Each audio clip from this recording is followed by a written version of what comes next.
when you look at your spouse and you look at your children and you look at your world and it's not what you've envisioned yet, and your wife isn't as happy as she would be if she had these things that she needed, and you don't have everything for your child that you want to lavish them with. For a man, it feels like that's on me. And I haven't earned a rest yet until I've gotten there. I'll rest when I get there.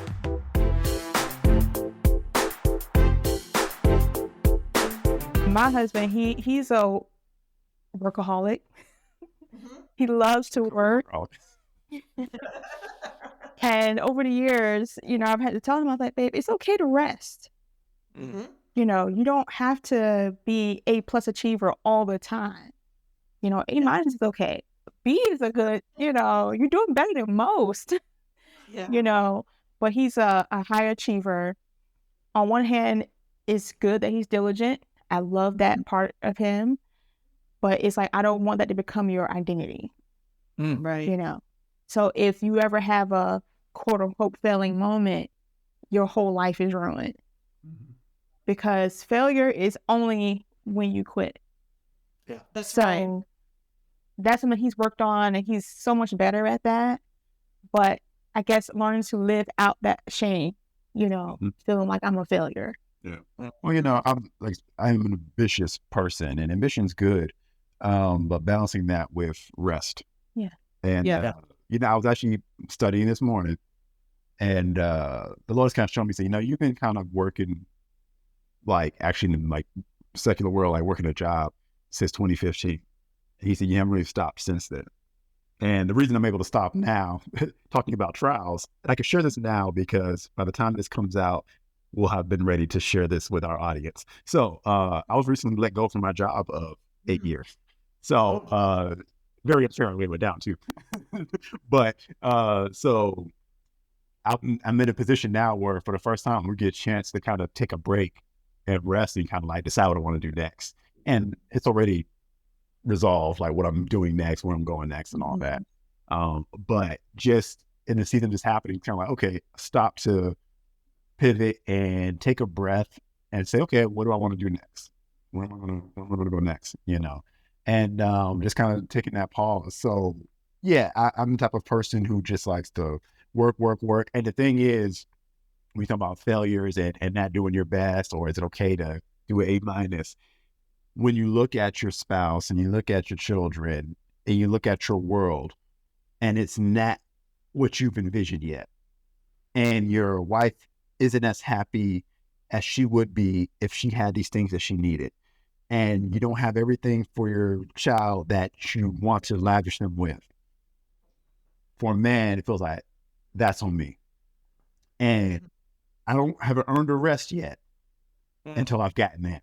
I'll rest when I get there. I'll rest when I reach that ambition. But the truth of it is, you'll never get there. Even when you have the things that you were dreaming of, if you work to toil to get it, then the carrot is just going to dangle out a little further. The goalpost is going to move, and you're going to keep chasing that, and your life's going to pass you by. You have lost your family in the process. So my journey has been learning that lesson without having to learn it after it's too late. Learning it ahead of time by looking at the wisdom of others and catching myself. But I think it's a common thing for men. Sure. Yeah. And like you're saying, like you're not going to achieve that, but lots of men are dying trying. Yes. And their whole life has passed them by. And then there's also this kind of a false narrative. And I know this isn't what you're saying, but it does speak a little into it. And men we've talked with all the time, they believe providing for their family is financial. They believe it's financial provisions, and like you're saying, buy her what she needs, get her what she needs, and do all that. Yeah, she says she doesn't need this, but she really, if she didn't have it, that's right. And that is, yes, I mean, we're women, we like a roof over our head, like plumbing. That's right. But that connection, that like majority of our marriage, I would live in a cardboard box with you. And it wasn't until about 10 years ago that he's like, I finally believe you. It's like if we had to, and there was a stage in our life, we had 3 little It's kids, 20 years now. 20 years now. Oh my goodness. It's all a blur. There was a stage where he had gotten laid off from his job and we had 3 little kids. And I watched this man like deliver flowers. And he would deliver flowers. We would deliver phone books. We would stack the kids up. Our kids would be sitting on top of phone books in our car. We're really dating ourselves right now. And we would drive around and deliver phone books. And so like those years taught me, or that year taught me, he's going to do whatever he needs to do to take care of me. And it wasn't the money we made from that. It was the security and the safety I felt knowing I'm not worried because he's going to do whatever he needs to do to provide for me. But that was more valuable than the paycheck he was bringing home before. And so the provision that men can offer is so much, and Proverbs 27 talks about, as far as like children, a righteous man who walks in integrity, that's what blesses his children. Yes. Yeah. That is a blessing to his children and to his wife. I will add on to that, just knowing I married a man of integrity. He's going to do what he needs to do. He's going to prioritize me and do what he needs to do to provide financially for our family as well. So it's so much bigger than just providing that paycheck. Yeah, that paycheck. Yeah.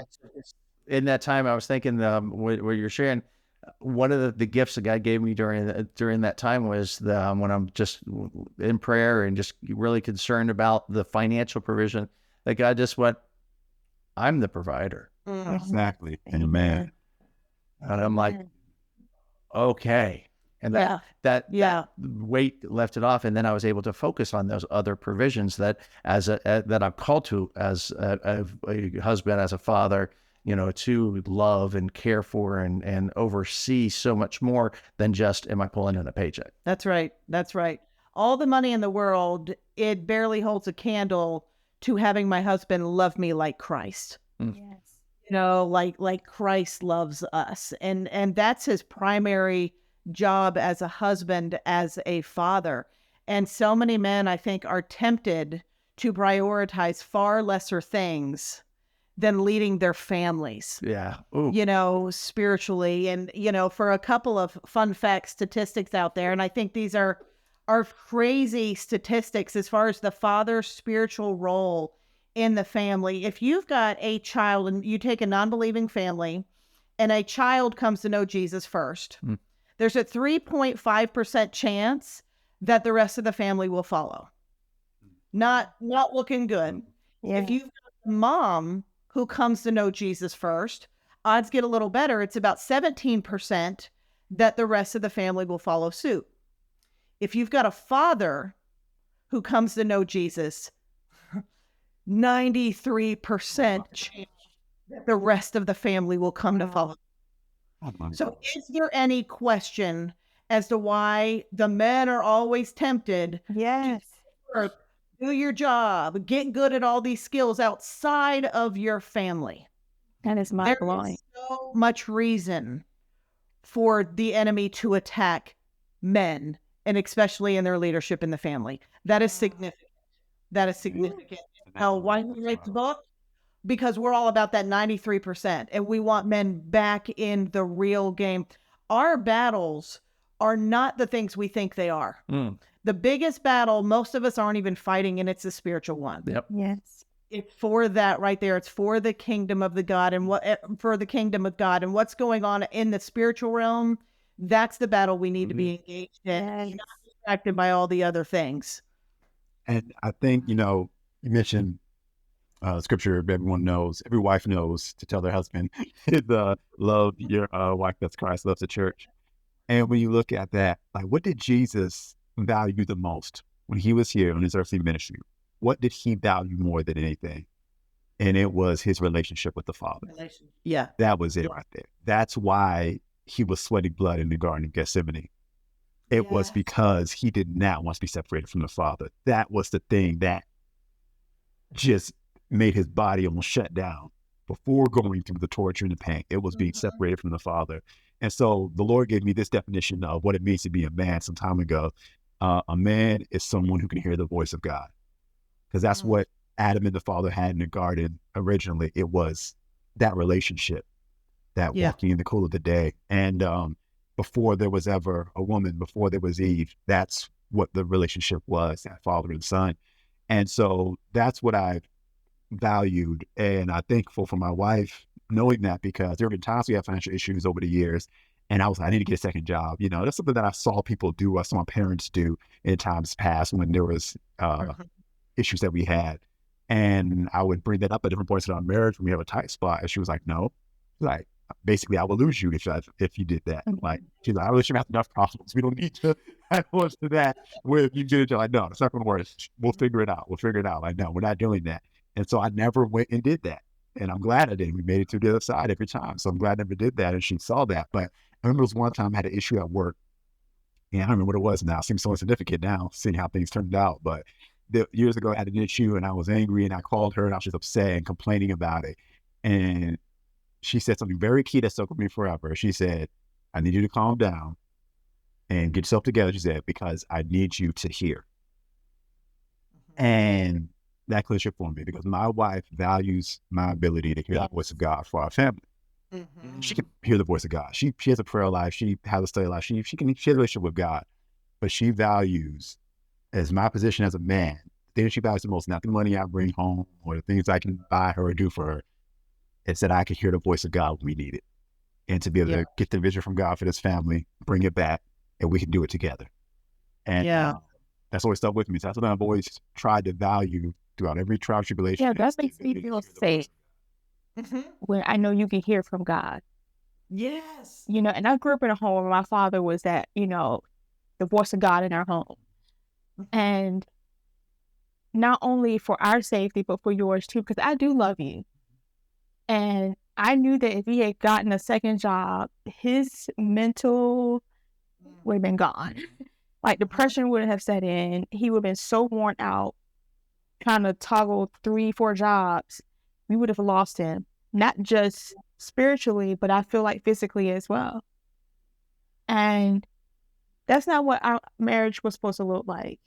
And I value you so much that I didn't want you to die prematurely, both spiritually or naturally, trying to uphold something that you weren't designed to uphold. I knew God was our provider, and he will provide for us, and he has every single time. We have never lacked. The favor of God has always stepped in over and above, and that's what we were going to do. And it's just recently that even our family members knew all of this was going on, because we didn't look like it, we didn't act like it, not because we were shameful and trying to share, but we had the peace of God with us. That's right. Like, losing my job has been the least stressful financial situation potential that has ever involved. Like, we've gotten someone better at this now, that when I got the news, I was involved. I called you, laughed, I told you what happened. It was like, okay, you know. Hello, another Jalen, here's the story.